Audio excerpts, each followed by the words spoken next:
Hello, everyone. This is going to be a little quiet because I've got a lot of work to do. Some of this happened off camera, and that was me adding some clothing detail of pants to sister number 3. And we had done the shirt yesterday, and she's very rough, very, very, very rough. So I'm going to get back into this, and there's no need to walk you through it because everything that you're seeing is self-explanatory. Me working with the usual suspects, the usual tools that you've seen me show in all of the previous videos. And let's go ahead and get to work.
Okay, I think that it may be just about time to go ahead and start hollowing. She's at a good firmness pretty much all over. Her fro still off to the side, drying.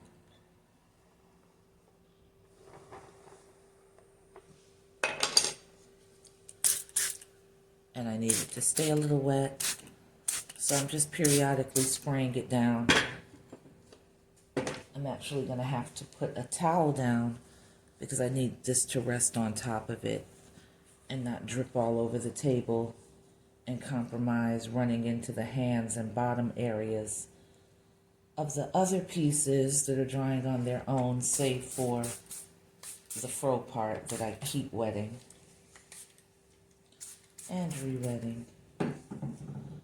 So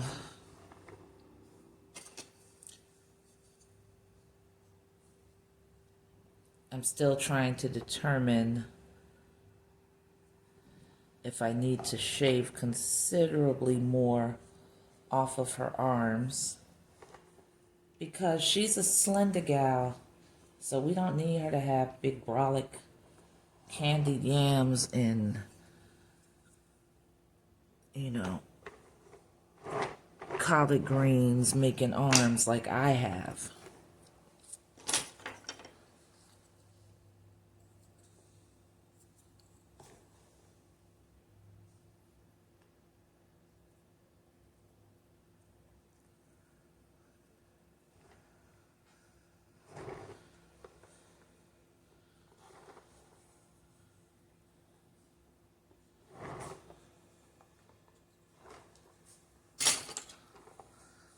A lot can come off of the back here. I don't know if you see it, but there's an unnecessary amount of excess. So I'm shaving in a little bit deep.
All right, I'm breaking out the wire. Haven't decided exactly how I'm going to start hollowing her out yet. I definitely feel that, like the others, I think I want to hollow out her bottom. I don't remember if I hollowed out her bottom. I did not hollow out her bottom. And I sort of kind of meant to. But it's actually okay. I think I'm cool with the weight of her. I did I'm talking about sister number 2, because I did hollow out her thighs. I hollowed out other areas too, but I'm just saying I'm cool with leaving that bottom part solid, I think. I don't know. I say that and then I end up changing my mind and I go in and hollow when I said I wasn't going to. Because, you know, I still got to carry these things to get them back and forth to the studio and eventually, hopefully, back and forth for shipping. If the gallery, Mulberry Art Gallery, that's who I'm represented by, if they're filling any of the pieces and want them on hand, they'll be shipped to Mulberry Art Gallery. And that's how people will be able to acquire a good majority of my pieces through them. And I'll probably keep a little stash for myself that whose sales and promotion I want to control. But for right now, yeah, we're going to see what the gallery picks and then go from there. I'm tapping because I'm thinking. I think it's best to go ahead, prop her up on a towel. She's very soft. I don't want to lay her on her side because it's going to, not onto this platform, because it's going to totally smash her arms inward. And I just took time scooping out clay in areas that I didn't want on that inside part. But it's no sense in me adding a ton of detail right now because I've still got a hollow. So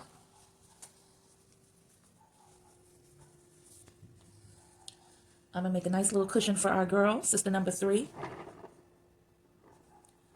It's always interesting trying to figure out how to pick them up at times.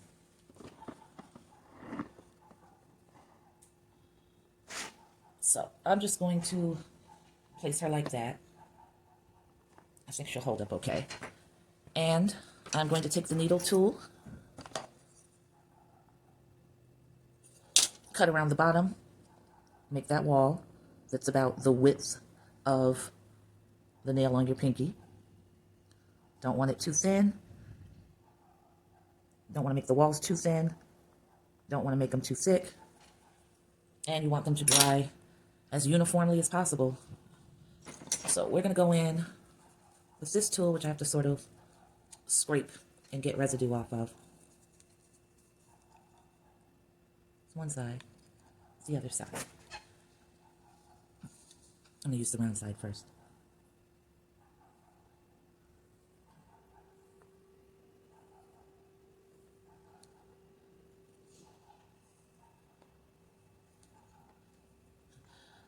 During these quiet moments, I suddenly find myself wondering, like, yo, am I breathing over here like I'm having an asthma attack? Because I'm a mouth breather, so it can get pretty noisy if I'm not being conscious of it.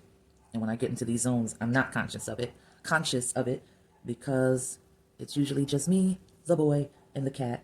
And he's in there with AirPods in. He doesn't hear anything I'm doing. And the cat couldn't care less.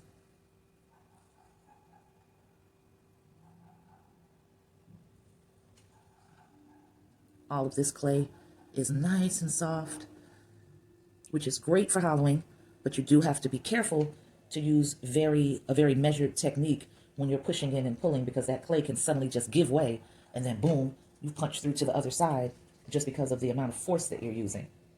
So you always want to be cognizant of that. You don't see me doing anything right now. It's because I'm sort of scooping up the scraps to the left of me outside of camera range, just because they're in an area where I need to rest my elbow. So I'm just lightly scraping that off, and everything goes onto this floor. If I take this rug up and was ever to take it outside to shake it out, I would blanket this entire neighborhood in a fog of clay dust.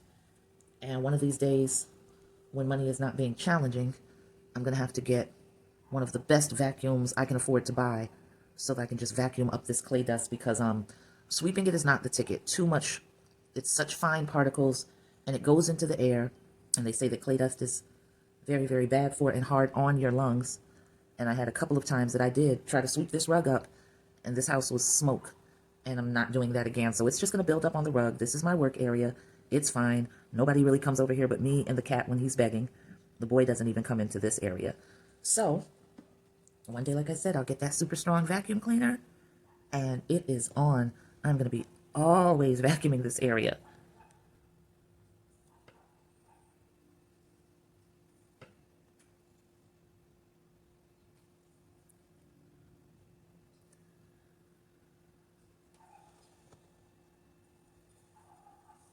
I'm going to lift her up just a little bit, just because I need to see how far I'm getting to that other side. And you just sort of measure it with your fingers. I'm at a decent spot right now. I don't want to dig in too much further, but I can dig in a little bit further. And, you know, if you're getting concerned about whether you're making it too thin, it's no problem. Just reach in and check it. That's it.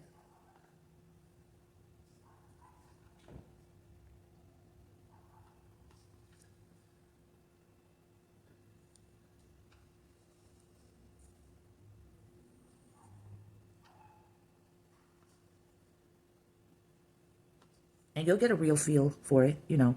The minute you start wondering, am I getting in too deep? Stop everything and check it. There's no rush. Again, sculpting teaches you patience. And if you're like me and you have so very little of it, don't worry. Don't worry. You are going to have it by the time you do several of these. Because too many wrong moves just take up a lot of time having to fix stuff that you wouldn't have had to fix if you had just been more measured and calculating.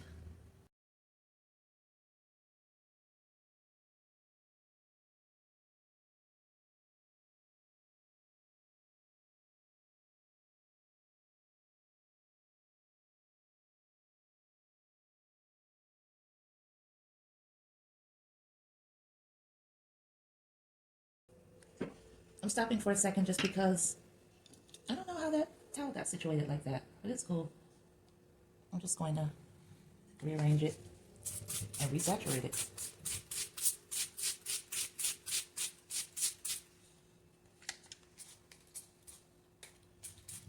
Hitting the fro and the pieces that are accumulating on the side because of hollowing with some water, because I want those to stay nice and pliable for me.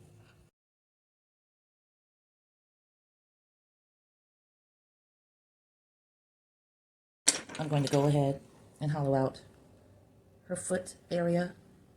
Same rules apply. About a pinky nail width. So everything dries uniformly. So about that wide.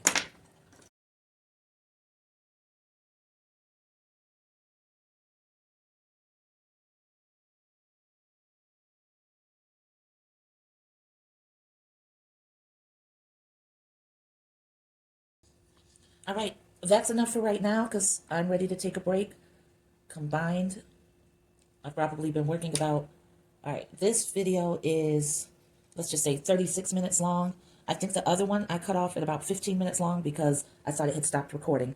So when I come back, I'm going to make some decisions about where I want to hollow other areas out, and I've got to sort of plan that out, decide what's going to work best for this particular piece. Every hollow situation is not the same. So I'll think about that while I'm taking my break. And as always, I thank you so much for hanging in there with me. I hope you continue to watch my videos. And I really hope that if you know of any young sculptors, new sculptors, they don't have to be young, but new sculptors, and especially black sculptors, especially black female sculptors who have been looking for videos that show a process. I hope that you will tell them about this channel, direct them here, let them know that I don't know much, but they can ask me any question that they want to about what I'm doing and how I'm learning. And I'm happy to answer based on what my experiences have been so far. So I'm going to catch you on the flip side, all right? Peace.